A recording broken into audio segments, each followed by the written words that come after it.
Hey guys, welcome back to Tutorial Tuesdays. Thank you so much for tuning in again, and thank you to all of the new subscribers this week. It really helps me because my channel is only a baby, as I said last week. So any subscribes or likes or anything or shares, they really help me. So thank you so much. So this week is less of a tutorial and more of just kind of a chat about music, about practice tips, setting goals, staying motivated, and just if you're thinking about starting an instrument, just a few things that you might like to know before you get started. So the first thing I want to talk about today is goals. Now, this can apply to you if you are already playing an instrument and you want to get more out of your practice time and stay a bit more motivated. And it also applies to you if you are considering starting a new instrument, whatever that may be. If it's singing, guitar, piano, trumpet, drums, whatever, this will apply to you. If you are considering taking up a new instrument, first of all, ask yourself why. What are my goals here? Do I want to be able to say, I'm just going to take guitar, for example. Do I want to be a classical guitar player? Do I want to play a few chords and be able to pull out a guitar at a session and sing a few songs? Do I want to get into the theory of it and go down that route? Do I want to are there specific songs that I want to learn? That's an important one. So just be really clear with yourself what your goals are, and that can help you stay motivated. So yeah, if you set a goal list and just stick to it, and you are going to get frustrated from time to time when you're learning a new skill. It's just the way it is. So if you just remind yourself of why you started, it will make it a lot easier. One thing I will say as well about more mature learners, children tend to pick things up much more easily because they're like sponges, so they absorb everything more easily. Whereas the older you get, the more you try to, your brain processes differently and you overthink, you overanalyze. I've had a lot of adult learners who do this, who they just, they get held back by their own thoughts and overthinking. So just, I would say, try and let go of that if you can. And perfectionism as well. Oh my goodness, perfectionism in children, adults, everyone, I'm guilty of it myself, is a massive problem. I don't want to say it's a problem, but it can be a massive factor in learning. And I'm going to talk a little bit more about that later on. But just try and be patient and kind with yourself when you're learning a new skill, is what I'm trying to say there. Now, if you are already playing an instrument and you're not really sure how to practice or what you should be doing, etc., what you need to do is, and this is so important for everybody, is to be consistent with your practice. For smaller children, for parents, it's really important to establish a practice time with them so that they know exactly what they're doing, for how long, and that the parents understand what they have to do as well. So like, say, if it was piano, you'd have your list. I'm mad about lists. So you have, say, I have to practice my scale of C major, hands together.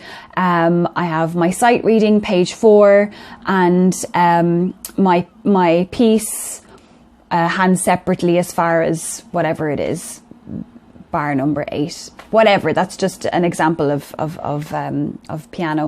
I always say to my students that a little bit of practice is better than no practice at all. Because sometimes what happens is people are busy, they put it on the long finger, they put off the practice, and then it becomes this big overwhelming thing that they don't even want to play because they haven't played all week, and then they're panicking because they haven't practiced. Whereas if you just sit down, even if it's for 5 or 10 minutes with your instrument, it is better than nothing. It really honestly is. Even if it's just a couple of days, better than no practice at all. So the next thing I want to talk about is comparison, which is the absolute devil.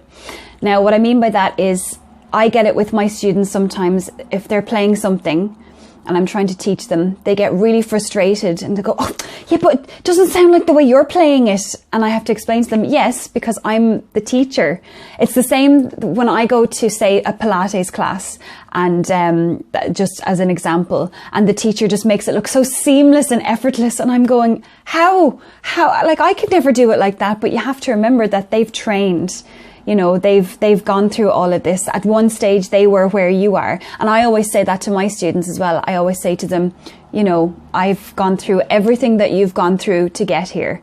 So that's a big thing. And comparison to other people as well, other learners. You should only ever compare yourself to yourself. So something that I highly recommend doing, is something I've done for years, say for the last 15 years, is to record yourself, whether it's voice memos, videos, everything. Record yourself. It doesn't have to be for anybody but yourself. Record yourself. And then what you see then is progress. And it can be really motivating. Like, I listen back to some of my recordings from, say, 12 years ago, and I'm going, oh my God, you know, and I'm sure I will listen to myself in another 5 years, and I'll look back and I'll see more progress, which is just so motivating, and it's incredible. So I do highly recommend that, just keeping track of yourself and just comparing yourself to yourself. A big thing when you're learning an instrument is going back to the goals, to make sure that you pick songs that you're interested in, so it will make you want to learn. With my students, I always make sure that I get to know their music taste, and they're so different. Everybody's so different. Some students love classical music, others, you know, they're into the pop.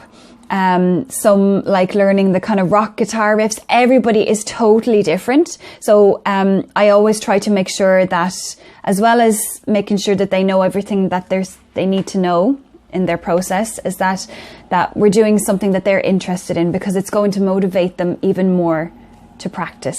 Myself, like during lockdown, there has been, because I've had so much time, there's been songs that I have had on my list to learn for ages, but just never had time. So that's been really good for me, being able to optimize my practice time, because I literally sit down and I say, I'm learning this song today. So that's really helpful. And they're all songs that I really want to learn as well. So it's been really fun. It should be fun. Learning and practicing should be fun, as well as, and you are going to have days where you get frustrated, and that's okay too. I get frustrated all the time, and it's normal. So don't let that put you off. Just keep going. A big tip that I cannot stress enough, and I think I probably say this more than I say anything, is slow down. Slow down. So the expression is, slow practice makes fast progress. And it is absolutely true. 100%. You need to give yourself time. And I find this is a challenge when I'm teaching a song that the student already knows really well. They'll try and play it at the speed that it's supposed to be, because they know what it's supposed to sound like. So in their head, they're trying to play it at the speed of the finished product, but then they're getting frustrated because their brain hasn't had time to catch up with themselves, you know, especially with more complex songs. You know, you need to go slow. And I can guarantee you, if you go slow, you'll pick it up so much quicker. It's like a paradox, but it's so true. So slow practice makes fast progress. And another thing as well is, if you're doing a piece and say you know how to play or sing or whatever, say if you know one part really well and you're struggling with the other bit, what we tend to do sometimes is we tend to avoid that bit that we don't know so well and just play the bit that we were good at, so to speak.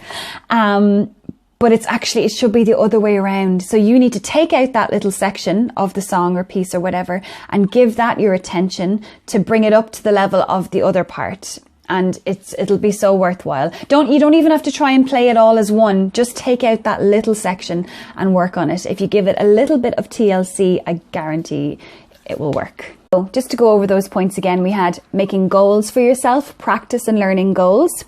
being consistent with your practice time and knowing exactly what it is that you are practicing or working towards. Slow practice makes fast progress, so just slow everything down, and if there is a difficult part of the song or piece, take it out and give it some extra attention aside from the other part. Comparison is the thief of joy. Do not compare yourself to anybody else, only yourself. Document yourself, record video, voice memo, whatever, and keep those to track your progress over the months or the years or whatever. So that's it for me for another week, guys. Thank you so much for tuning in. I hope you found some of that useful. Just a few little tips and tricks I've picked up over the years of being a musician. And I'm sure it can be applied to other skills as well. Don't forget to hit subscribe and like this video. It really helps me out. And I put out new videos every Tuesday and Friday. You can find me over on Facebook at Gorey School of Pop and on Instagram at Karen Alice Music. So thanks a million, guys, and I'll talk to you soon. Bye.